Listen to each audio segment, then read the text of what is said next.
오늘 요한계시록 15번째 시간입니다. 하늘 보좌 위에 앉으신 역사의 주관자라는 제목으로 요한계시록 4장 1절에서 5절까지의 말씀을 전하도록 하겠습니다. 오늘 그 본문을 보시게 되면은요, 이제 4장에서 저희들이 두 부분으로 만약에 나눈다면은 전반부에 해당되는 부분일 텐데, 사실 여러분들이 조금 이해하셔야 되는 게, 제가 이렇게 조금씩 떼어서 제가 말씀을 드리고 설교를 한다고 해도 4장과 5장은요 하나의 그 환상이다, 이렇게 여러분들이 이해를 하셔야 돼요.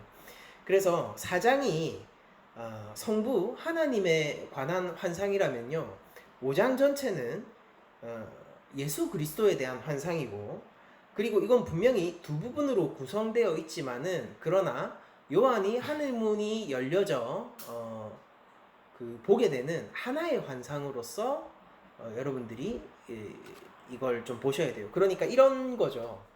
우리가 영화에서 보면은 이제 각기 다른 장면이 나오지만은 동시에 벌어지고 있는 일들을 묘사할 때가 있죠. 분명히 시간상으로는 지금 먼저 보여주는 장면이 있고 나중에 보여주는 장면이 있지만은, 그러나 여러분들 그게 동시에 사실은 진행되고 있는 그런 사건임을 영화를 통해서 이렇게 보여주는 장면들이 있지 않습니까? 요한계시록에서 그런 식으로 보여주는 장면들이 있거든요. 4장과 5장 역시 하나의 환상으로 그렇게 보셔야 돼요. 영화에서 흔히 케이퍼 무비라고 얘기를 하죠. 이게 범죄 집단들이 이제 딱딱딱 맞추어서, 일종의 의적들이죠. 이게 딱딱딱 맞추어서 뭐 무슨 은행을 털거나 아니면 무슨 보석상을 털거나 뭐 그렇게 할 때, 한쪽에서는 이 지금 일을 꾸미고 무언가를 털기 위해서 노력하고 있는 사람들의 모습이 보여지고, 그리고 또 한쪽에서는 이제 그걸 털리지 않기 위해서 이 물건을 지키기 위한 사람들의 장면이 나오기도 하고, 이렇게 하지만은 그게 각기 순차적으로 보인다고 해서 그게 다른 시간대에 일어나는 게 아니라 한 시간대에 일어나고 있는 하나의 장면을 각기 두 가지 쇼트로 보여주는 것처럼, 이 4장과 5장 역시 하나의 환상이지만은 그 하나의 환상을 두 가지 장면, 두 가지 쇼트로 보여주는 것이다. 여러분들 그렇게 이해를 하시면 좋을 것 같아요.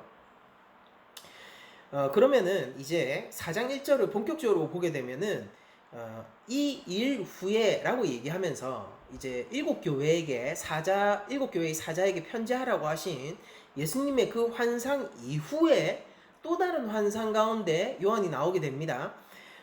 그런데 이 환상은 이렇게 시작해요. 하늘에 열린 문이 있는데 라고 얘기를 합니다.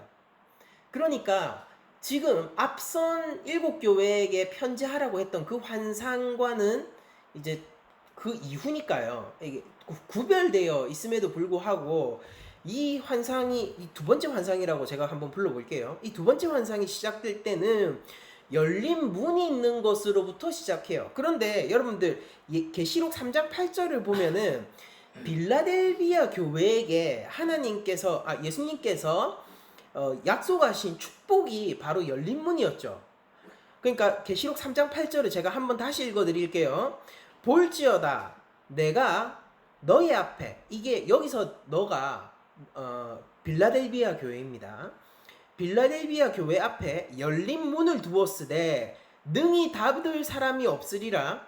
내가 너의 행위를 아노니 네가 작은 능력을 가지고서도 내 말을 지키며 내 이름을 배반하지 아니하였도다 라고 얘기할 때에 그 열린 문이 지금 계시록 4장 1절에서도 다시 등장을 하게 되는 거예요.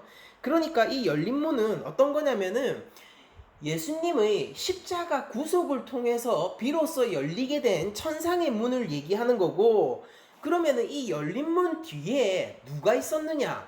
보좌에 계신 하나님이 계셨던 거예요. 그러니까 이 열린 문은 하나님 나라, 하나님께서 직접 통치하고 계시는 그 하나님 나라로 들어가는 그 예수님의 십자가 구속을 통해서 열려진 그 작은 길 끝에 서 있는 문이며, 그리고 누구도 닫을 수 없는 주님께서 주관하시는 바로 그 문이 열려 있는 것이다 라고 저희들이 생각을 할 수 있을 겁니다. 당연히 이 빌라델비아 교회에게 예수님이 약속하셨던 것처럼 우리가 고난과 환난 가운데서도 예수님을 끝까지 그 이름을 지키는 자들에게 이 열린 문이 계속해서 하나님 나라를 약속해 주는 것처럼 요한이 이 열린 문 가운데로 하나님께 불리워 올라간다라고 얘기하는 것은 하나님께서 고난과 환난 가운데서도 교회에게 여전히 하늘 문을 열어두셨음을 알려주기 위해서, 요한을 통하여 알려주기 위해서 이 환상이 이렇게 시작되는 것이다 라고 이해를 하면 좋을 것 같습니다. 그래서 여러분들, 우리가 아무리 그 고난과 힘든 가운데 있다 하더라도요, 하늘을 보면은 하나님께서는 우리에게 문을 열어두신 거예요. 그러니까 우리가 문을 열기 위해서 무슨 일을 하는 사람들도 아니고, 하나님께서 뭐 어떻게 하면은 문을 열어줄 거다라고 약속해 주셨기 때문에 우리가 무슨 일을 하는 사람들도 아닙니다. 우리들은 오직 하나님께서 이미 하늘 문을 열어두셨기 때문에 그 사실에 의거하고 그 사실 때문에 하나님의 백성으로 살아가고 예수 그리스도의 이름을 지키는 자들이다, 이런 뜻이죠. 먼저 이 열린 문을 통하여서 하나님께서 요한에게 올라오라고 얘기해요. 그런데 그 음성이 내가 들은 바 처음에 내게 말하던 나팔 소리 같은 그 음성이 나에게 이렇게 얘기했다라고 얘기하면서 이것이 하나님의 음성이고 천상의 존재의 음성임을 지금 암시해주고 있습니다. 이 나팔 소리 같은 것이 바로 구약에서 하나님의 임재 가운데서 하나님의 목소리를 이런 식으로 표현하기도 했었기 때문에 바로 하나님이 직접, 그러니까 다른 존재를 통하여서 올라오라 한 것이 아니라 하나님이 직접 요한을 부르신 것을 저희들이 보게 되는 거예요.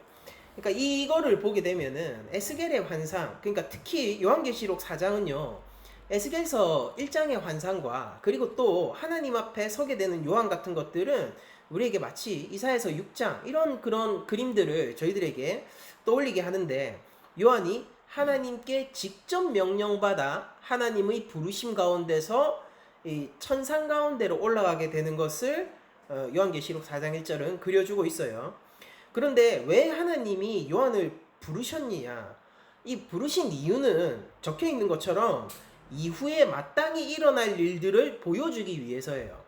그러니까 요한에게 하나님이 앞으로 일어날 일을 보여주시는 이유는요, 이걸 위해서 하나님이 직접 부르셨는데, 열린 문을 통하여서 천상으로 하나님 나라로 직접 이렇게 올려서 부르셨는데, 이걸 요한만 혼자서 잘 간직하고 있고 이 비밀을 지키라고 하나님이 앞으로 있을 일을 알려주신 걸까요? 아니면은 이 소식을 모든 교회에게 전하라고 요한을 통하여서 모든 교회에게 이 하나님의 뜻과 소식을 알려주기 위해서 요한을 하나님 앞으로 부르신 걸까요?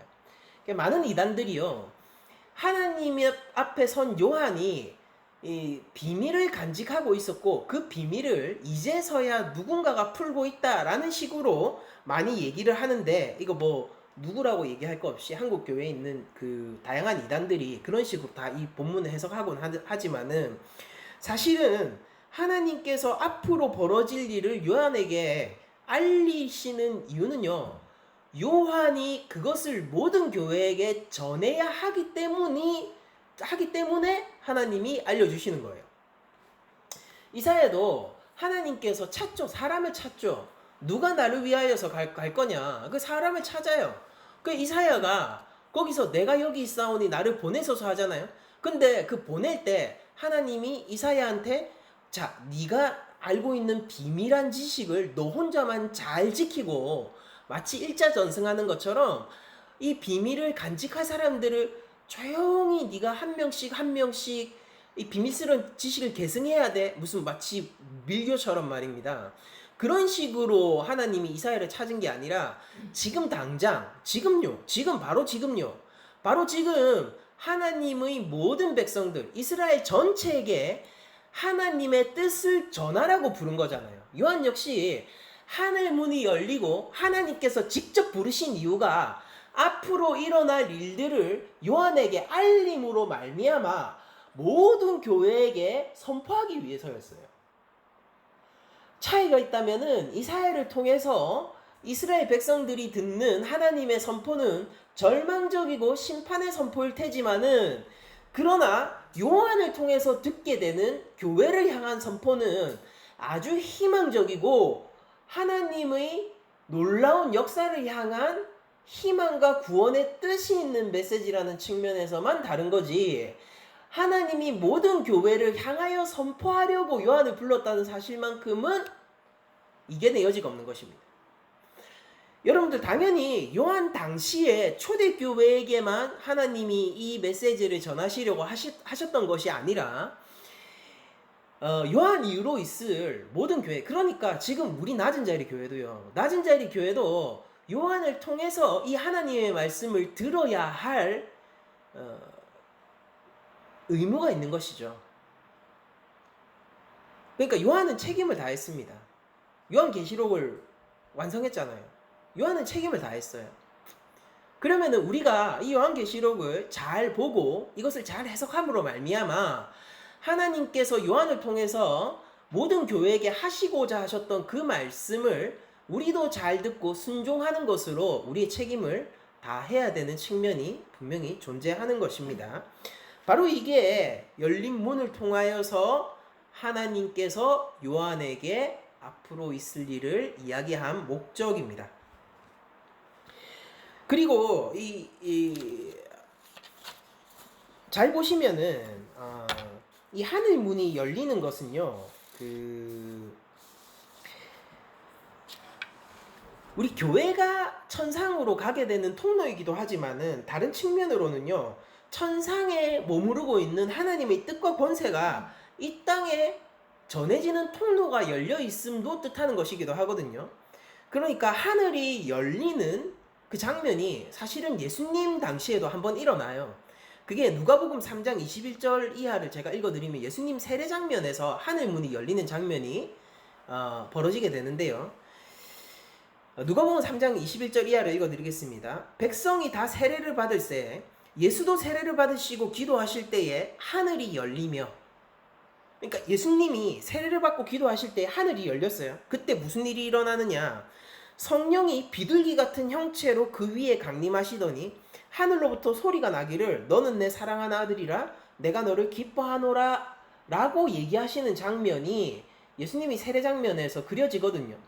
여러분들, 그러니까 하늘문이 이미 열려있다라는 것은 교회가 천상으로 가게 되는 통로가 열려있다라는 것이면서, 동시에 하나님의 뜻과 권세가 단순히 천상에만 머무르는 것이 아니라 이 땅 가운데로 내려오는 것이기도 하다라는 쌍방의 교통로죠. 그러니까 이건 그 일방 통행이 아니에요. 이 대로란 말이에요. 몇 차선인지 알 수 없을 정도의 큰 대로란 말입니다. 이 쌍방의 교통로가 열려 있다는 것을 암시해주고 있는 본문입니다. 그러니까 역사를 주관하시고, 무슨 얘기입니까? 앞으로 일어날 일을 얘기해 주실 수 있는 분이라는 게 어떤 뜻이죠? 앞으로 일어날 일을 누군가에게, 아직 일어나지 않은 일이에요. 그런데 앞으로 일어날 일을 얘기해 줄 수 있는 분이라는 건 뭐냐면은 역사의 주인이면서 역사의 주관자이신 바로 하늘 보좌 위에 앉으신 성부 하나님께서 요한에게 교회를 대비시키기 위해서 지금 이 말씀을 주시고 계시다라고 저희들이 이해를 해야 될 겁니다. 여러분들, 앞으로 있을 일을 얘기한다는 것이 어떤 측면에서는 뭐 무당들이 하는 일처럼 느껴질 수도 있을 거예요. 왜냐면은 무당들도 앞으로 일을 점치잖아요. 그런데 중요한 건 뭐냐면은 하나님이 얘기하시는 장차의 일과 무당들이 얘기하는 장차의 일은 그 질적인 면이나 내용적인 측면에서 매우 달라요. 무당들이 얘기하는 앞으로 일어나는 일들이라는 것은 약간 불확실성을 가지고 있고, 어떤 거예요? 자기 자신도 어쩔 수 없는 일들을 얘기하는 거죠. 그러니까 스스로 그 일이 뭐 맞든지 틀리든지 간에요. 맞든지 틀리든지 간에 그 일이 맞는다 하더라도, 100번 양보해서 맞는다 하더라도 그 일에 대한 통제권을 전혀 가지고 있지 않아요. 그런데 여기에서 얘기하시는 장차 일어날 일을 보이시는 분은요, 왜 이 이야기를 할 수 있냐면은 단순히 그것을 보기 때문이 아니라 그것을 주관하고 그걸 조정하시는 분이시기 때문입니다. 그러니까 사단이 우리에게 장차 일어날 일을 알려줄 수 있을지 몰라도 그것에 대한 주권과 통제권이 없는 이상 이 하나님이 우리에게 알려주시는 이 장차 일어날 일에 비교할 수가 없는 것입니다. 그래서 여러분들이 앞으로 일어날 일을 보이시는 하나님을 무당의 그런 측면 정도로 이해하시는 것이 아니라 완전한 역사의 주인이시자 역사의 주관자로서 이 역사를 자신의 선한 뜻대로 다스리는 분, 역사의 통치자로서 하나님을 인식해 주셨으면 좋을 것 같아요.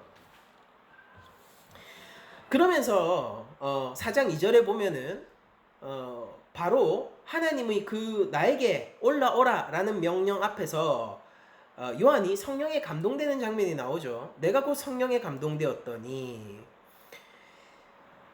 이것은 바로 하나님 성경의 그 저자들이 성령의 감동을 받는 대표적인 그런 장면이라고 할 수 있을 것 같아요. 베드로후서 1장 20절 이하를 보면은 베드로가 이렇게 얘기합니다. 먼저 알 것은 성경의 모든 예언은 사사로이 풀 것이 아니니 예언은 언제든지 사람의 뜻으로 낸 것이 아니요 오직 성령의 감동하심을 받은 사람들이 하나님께 받아 말한 것임이라 라고 얘기하면서 요한도 지금 자신의 뜻과 자신의 사상을 전개하고 있는 것이 아니라 하나님의 뜻을 지금 이 요한계시록을 통하여 전개하고 있다는 것을 보여줍니다. 그러니까 지금 이 모든 말씀은 하나님이 교회에게 해주시는 말씀인 거예요. 요한의 손을 통해서 적히긴 했지만은. 그러면서 요한이 보는 장면이 이겁니다. 보라, 하늘에 보좌를 베풀었고 그 보좌 위에 앉으신 이가 있다 라고 얘기하면서 바로 하늘 위에 왕자가 있음을 보여주고 있는데요. 근데 이 재밌는 장면이 뭐냐면은 계시록 안에 이 하늘 위에 앉으신 하나님의 보좌 이외에 다른 보좌가 하나 나옵니다. 계시록 13장 1절 이하를 읽어드릴게요.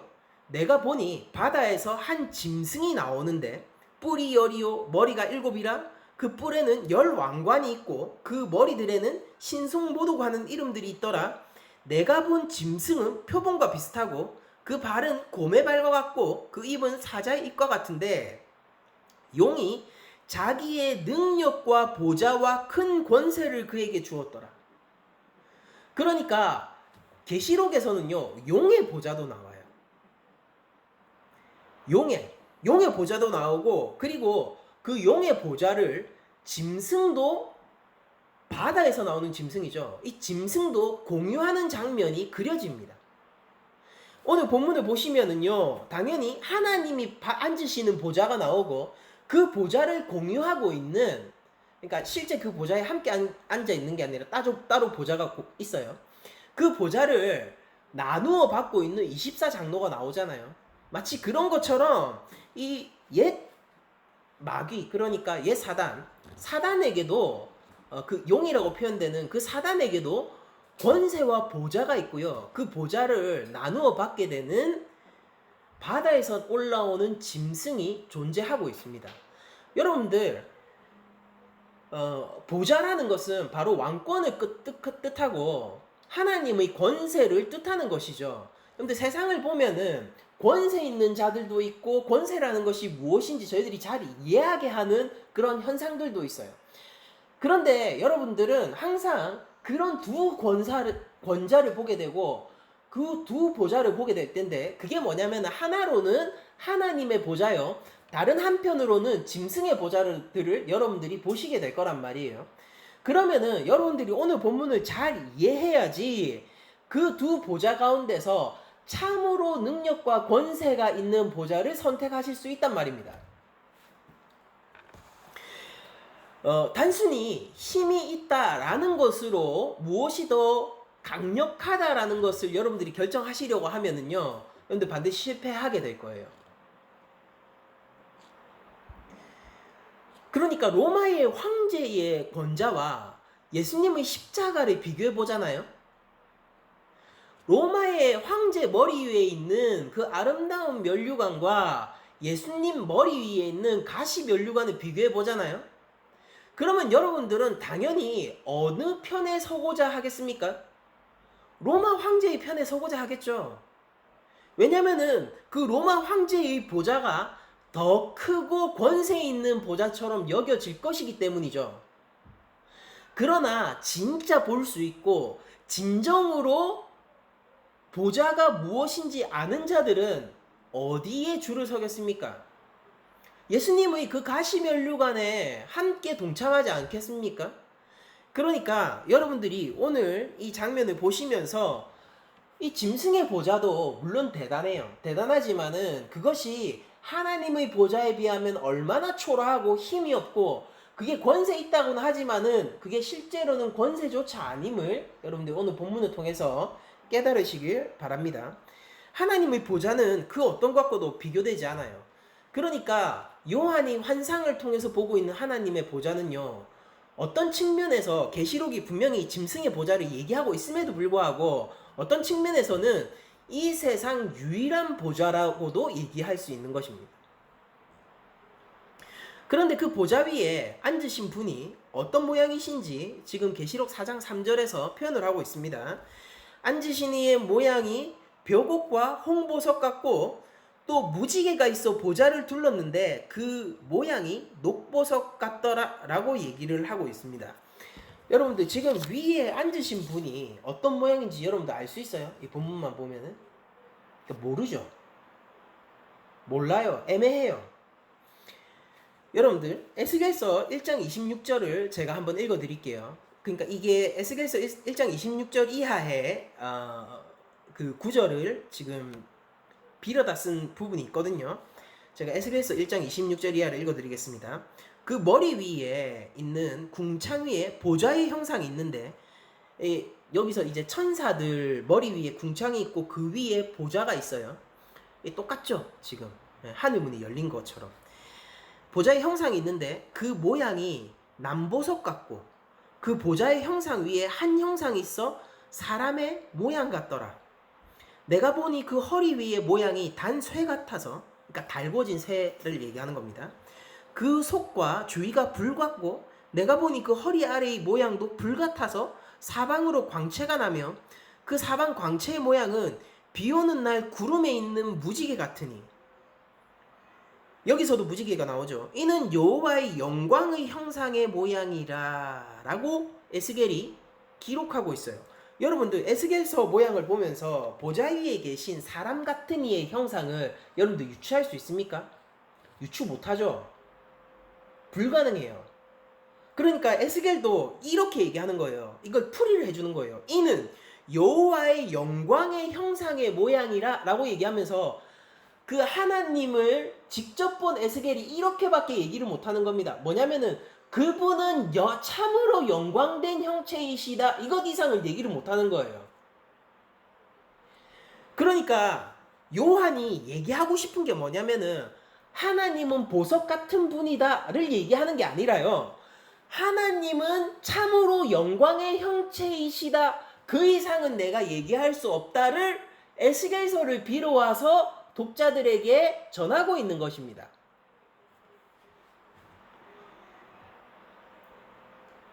그러면서 특별히 에스겔서도 그렇고 계시록도 그렇고 그 주위가 보좌의 주위가 무지개가 둘러 있는 것으로 얘기를 하고 있는데, 여기서 이 무지개가 둘러져 있는 이 보좌, 무지개, 물론 에스겔서에서는 바로 광채가 무지개 같다라고 하면서 이것도 역시 무지개에 둘러싸인 하나님을 보여주는 거죠.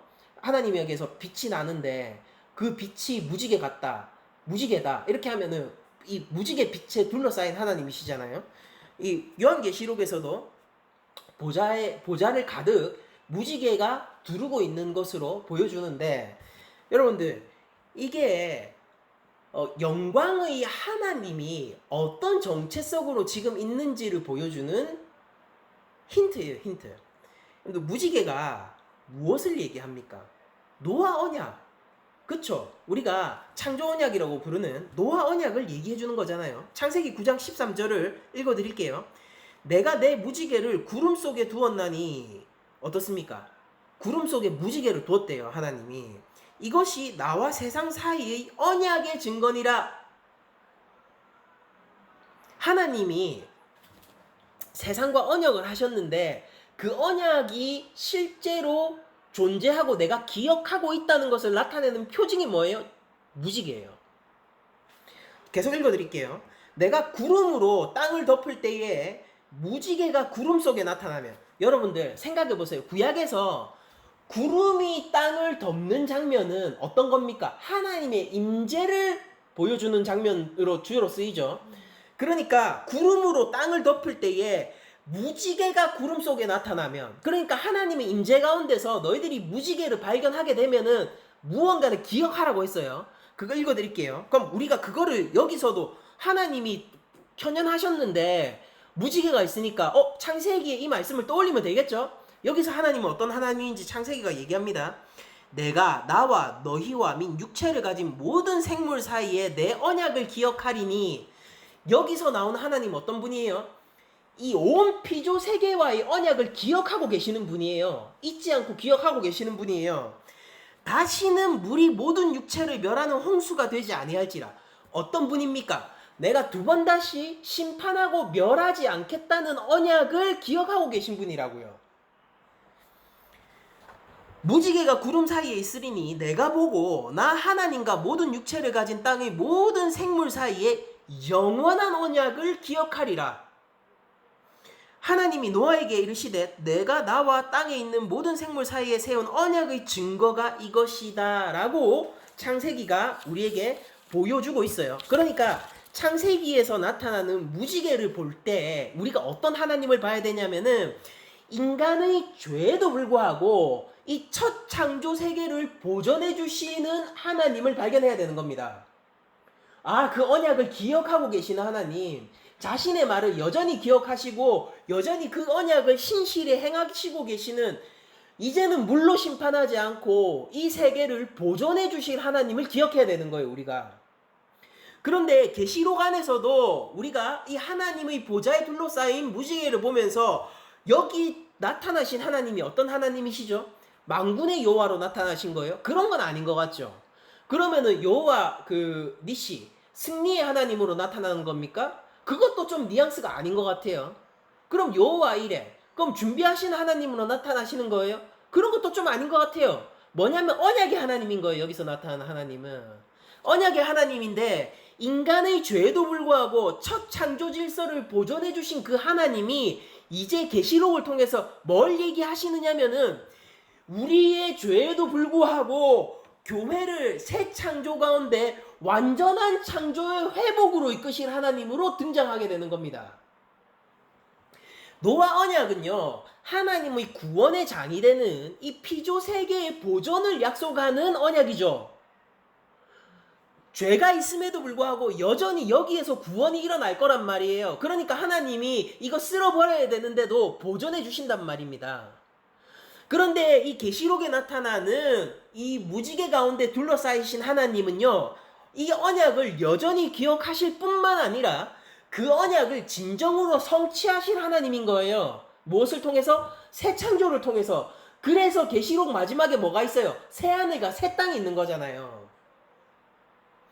첫 창조, 오염된 거예요. 첫 창조는. 맞죠? 인간의 죄로 오염된 첫 창조예요.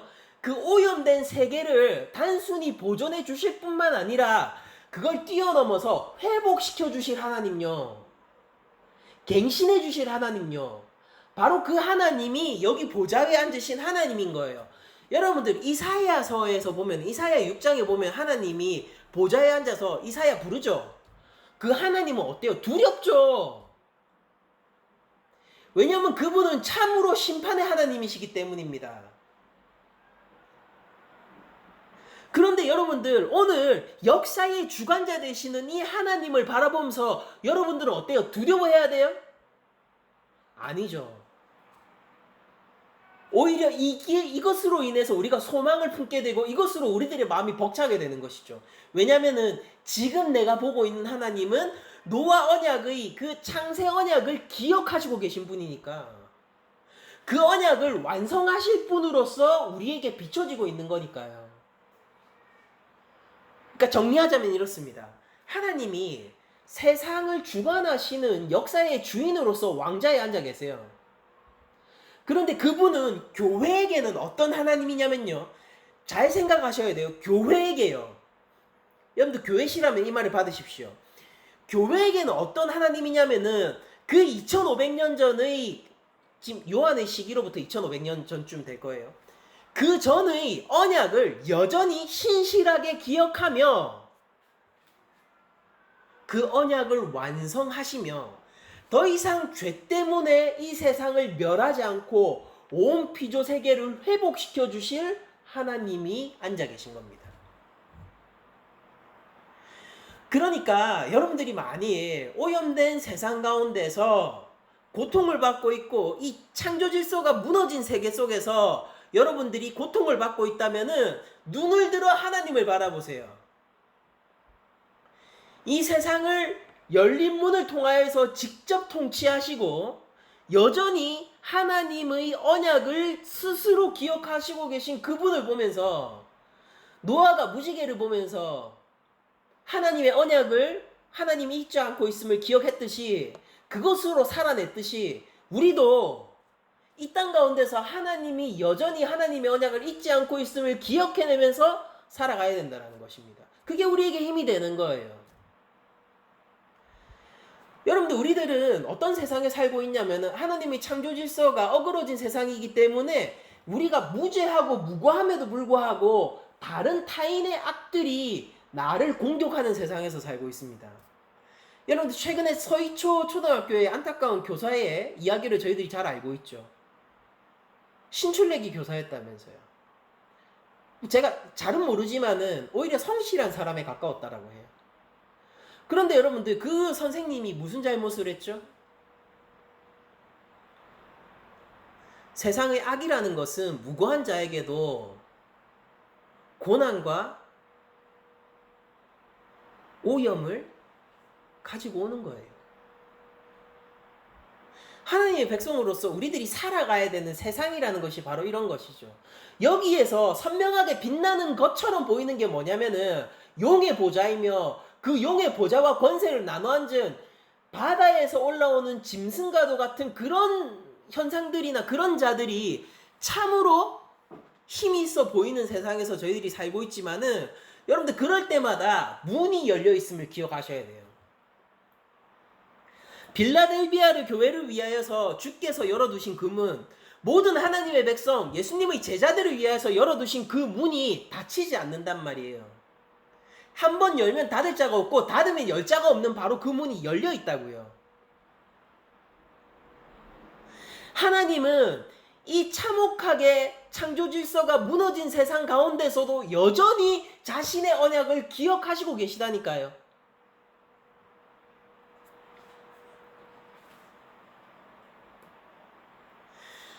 하나님이 노아에게 하신 언약이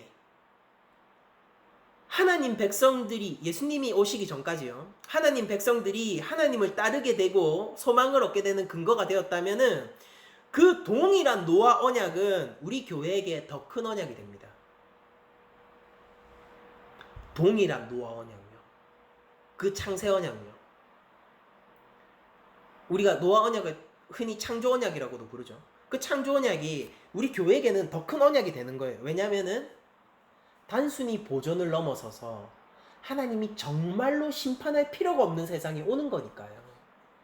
죄에도 불구하고 심판하지 않는 오래 참으심이 필요한 세상이 아니라 진짜로 그냥 사랑할 수 있는 세상이 오니까요.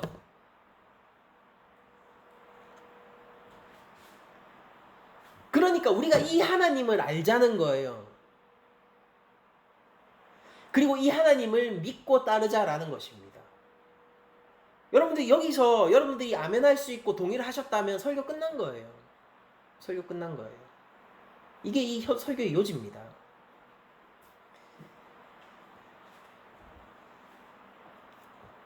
그렇다고 해서 뭐 여기서 마칠 수는 없겠죠. 아직 본문에 남았으니까.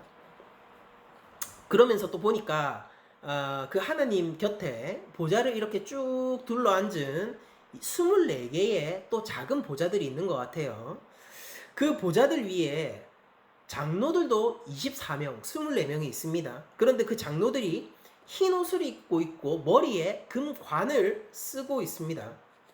그러니까 이 장로들이 도대체 어떤 존재이고 왜 하필 24석, 24석이며 24명의 장로들이 마치 하나님의 권세와 보좌를 나눠 앉은 것처럼 그 옆을 쭉 이렇게 둘러서 있는지를 한번 이해를 해보도록 합시다.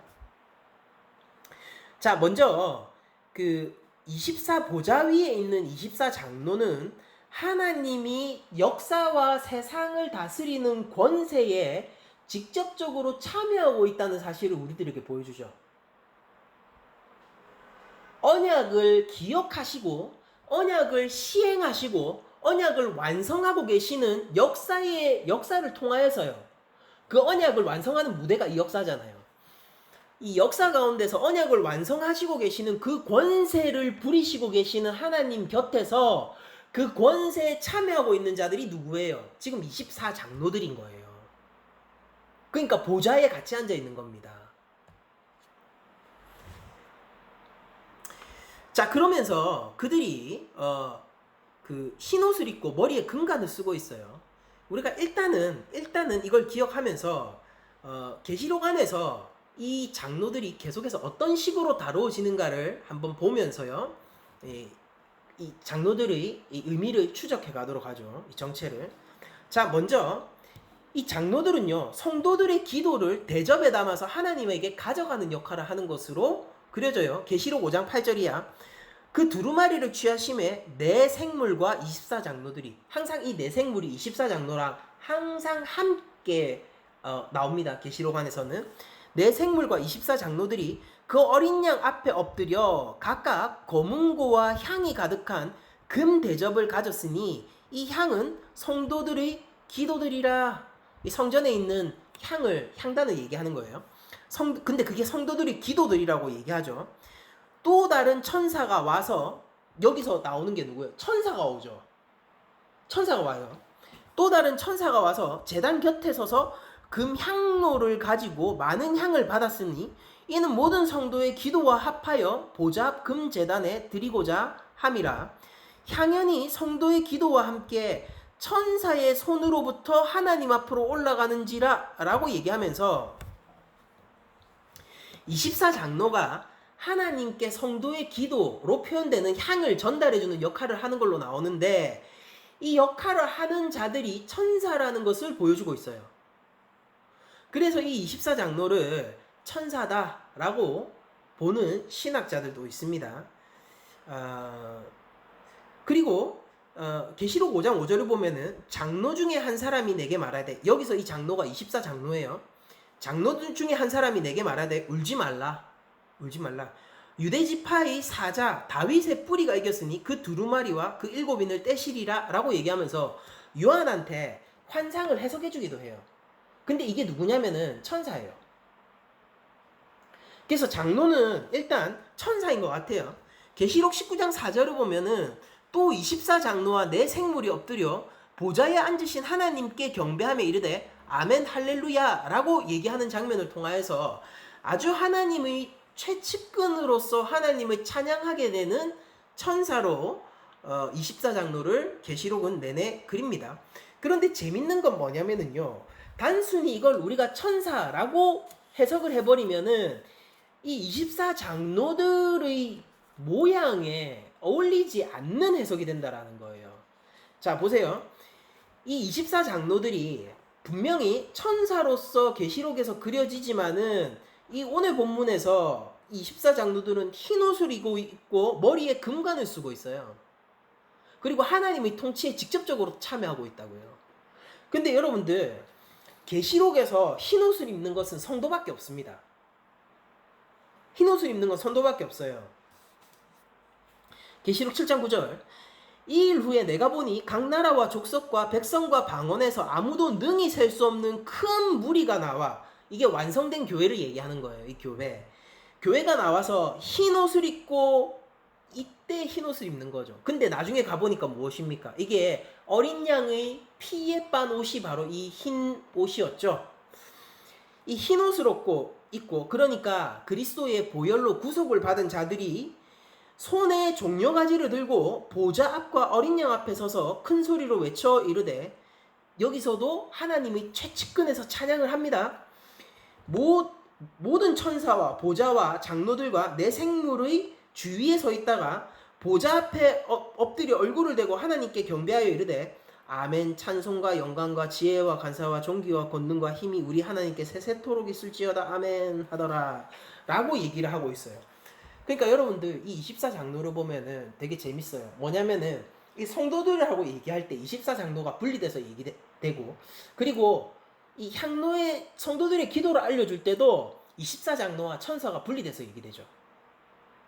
24장로 얘기하고 나서 또 다른 천사가 와서 하나님께 성도의 기도를 올려드리는 장면이 나오니까. 그러니까 24장로는 의도적으로 굉장히 애매하게 그려져 있어요.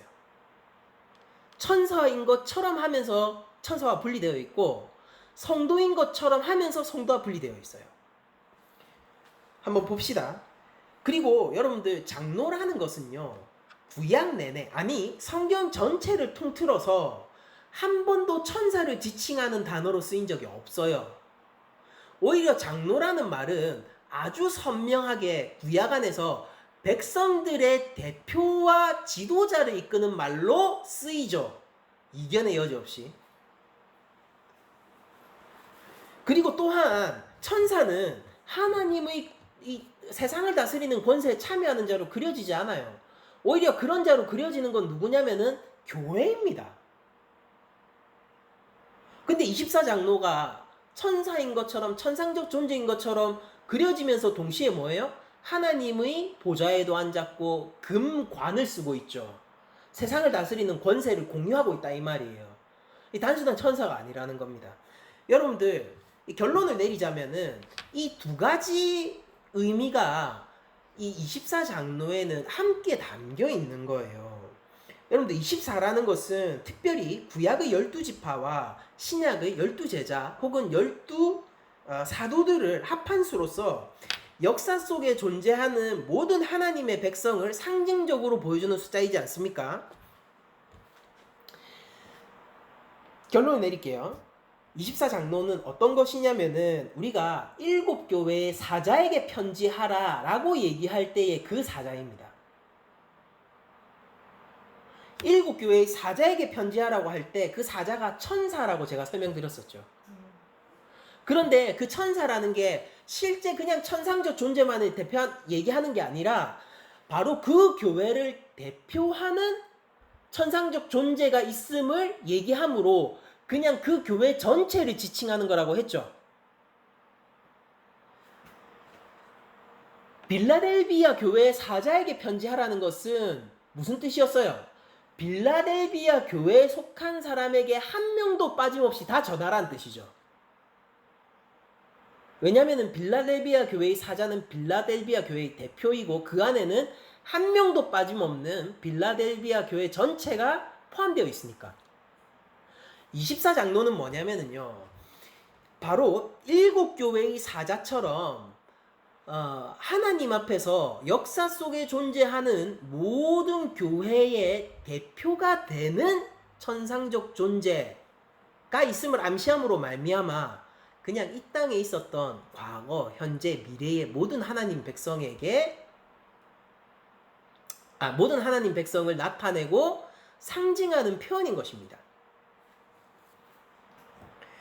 역사적으로 하나님의 백성은 과거에도 존재했어요. 이스라엘처럼. 그리고 지금도 존재하죠. 누구죠? 교회입니다. 요한 당시에도 존재했어요. 우리 시점으로는 지금 과거죠. 그게 뭡니까? 초대교회예요. 그리고 앞으로도 존재할 것이죠. 우리들은 알지 못하지만, 우리들은 보지 못할 것이지만 100년 후에도 200년 후에도 300년 후에도 하나님의 백성과 교회는 있을 거예요. 그런데 그들이 과거, 현재, 미래의 모든 하나님 백성들이 결국 어디에 있게 되는 겁니까? 하나님의 그 천상적인 다스림과 권세, 하나님 언약을 하나님께서 직접 기억하고 실행해 나가시는 그 하나님의 통치에 참여하고 있다는 것입니다. 그러니까 여러분들 낭망하지 마세요. 우리가 비록 이 땅에서 어찌 여겨질지언정 여러분들 우리에게는요, 하나님의 언약을 실현하시는 하나님의 세상을 다스리는 권세와 동일한 권세가 우리에게 있다. 이 점을 기억하시면서 여러분들 결코 낭망치 말고 실망치 마십시오. 그러니까 우리는 하나님과 함께 있는 자들이에요. 하나님과 함께 있게 될 자들이 아니라 지금 하나님과 함께 있는 자들이라고요. 여러분들 우리의 자금과 우리의 부족함으로 낭망치 마세요. 빌라델비아 교회가 칭찬을 받았던 게 적은 능력에도 불구하고 주 예수 그리스도를 끝까지 지키는 것에 칭찬을 받은 거 아니에요? 그들을 위해서 하늘 문이 열려 있었잖아요. 그러니까 우리의 자금과 우리의 부족함 때문에 낭망치 마시고 하나님이 이미 예비해 두시고 어떤 측면에서는 이미 성취하신 이 24장로들을 보면서 우리가 바로 이렇게 하나님의 천상의 교회로서 하나님 백성을 모두 포함하는 이 대표들이죠. 하나님의 천상의 교회로서 하나님이 이미 권세를 준비해 주시고 하나님의 영광을 함께 나누어 주실 존재로서 예비하신 우리들이다 라는 사실로 힘을 내시고 소망을 얻으시고 하나님이 주신 소명을 향하여서 한 걸음 한 걸음 달려가시라는 겁니다.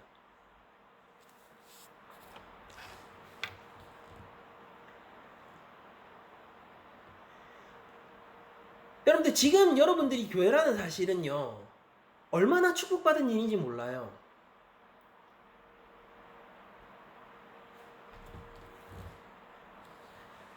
그러면서 4장 5절을 보면은 보좌로부터 번개와 음성과 우레소리가 나고 보좌 앞에 켠 등불 7이 있으니 이는 하나님의 7영이라 라고 얘기하면서 그 보좌에게서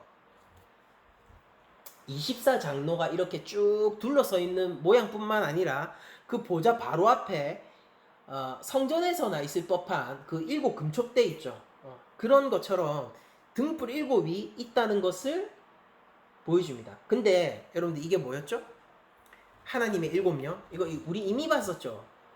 영이 실제 7개 있다는 게 아니라 교회 가운데 충만한 성령을 얘기하는 거죠. 한 분 성령. 그리고 보좌로부터 번개와 음성과 우레소리가 난다라는 것은 그 보좌 앞에 하나님이 그냥 앉아있다 이 뜻이에요.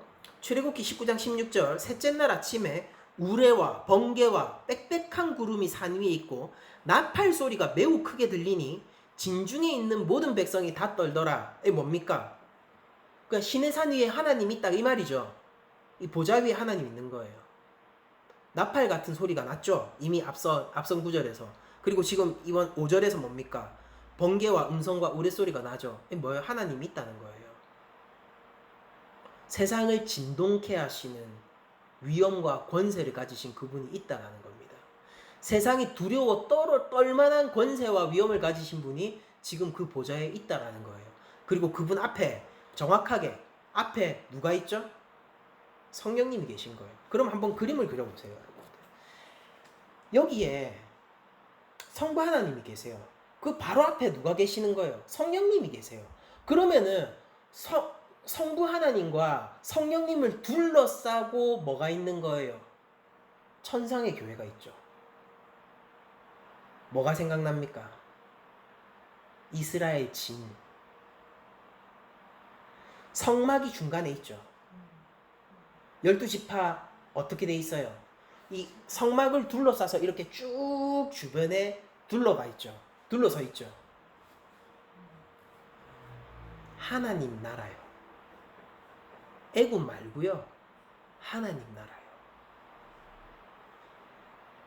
다만 광야에 있었던 그 모양은 완성된 하나님 나라가 아니고 하나님께서 향후에 버리실 실패한 하나님 나라가 될 테지만 여기 나와 있는 하나님 나라는 뭐예요? 이미 완성된 하나님 나라죠. 그리고 이 하나님 나라는 광야에 있습니까? 아니죠. 천상 위에 있죠.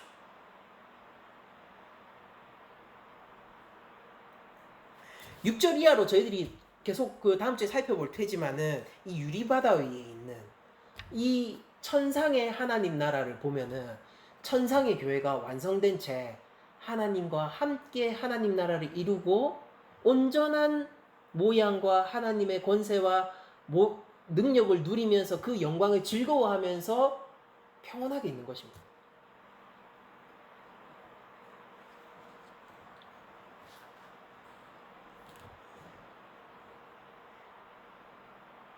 여러분들 우리 낮은 자리 교회가 저는 성령을 따른 교회가 되기를 원합니다.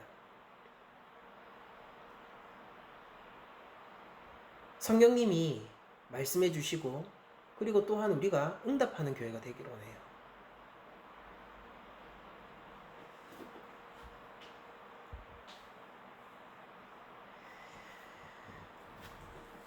그게 곧 우리가 완성된 하나님 나라의 24장로로서 그냥 하나님 나라의 자녀이자 백성으로서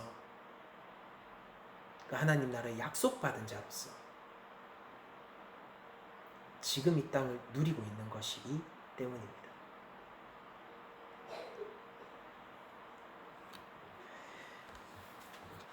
여러분들 그러므로 오늘 본문을 통해서 그냥 여러분들이 하나님을 아셨으면 좋겠어요. 요한이 고난 가운데 있는 로마의 황제의 핍박 가운데 있는 이 교회를 향하여서 어떤 하나님이 이 교회에게 말씀해 주시는지 그리고 있는데 이 세상의 핍박 가운데 계신 여러분들도 이 하나님을 동일하게 아시기를 원합니다. 하나님은 자신의 언약을 잊지 않고 계세요. 그냥 창조세계의 이 오염된 창조세계의 보존뿐 아니라 새하늘 새 땅으로서 계신될 온전한 하나님 나라를 우리에게 주시기 위해서 지금도 일하시고 계십니다. 그리고 이미 믿음의 선진들이요 하나님의 이 세상을 향한 구원의 사역에 동참하고 있어요. 그리고 지금 우리도 하나님의 그 구원 사역과 권세에 동참해야 합니다.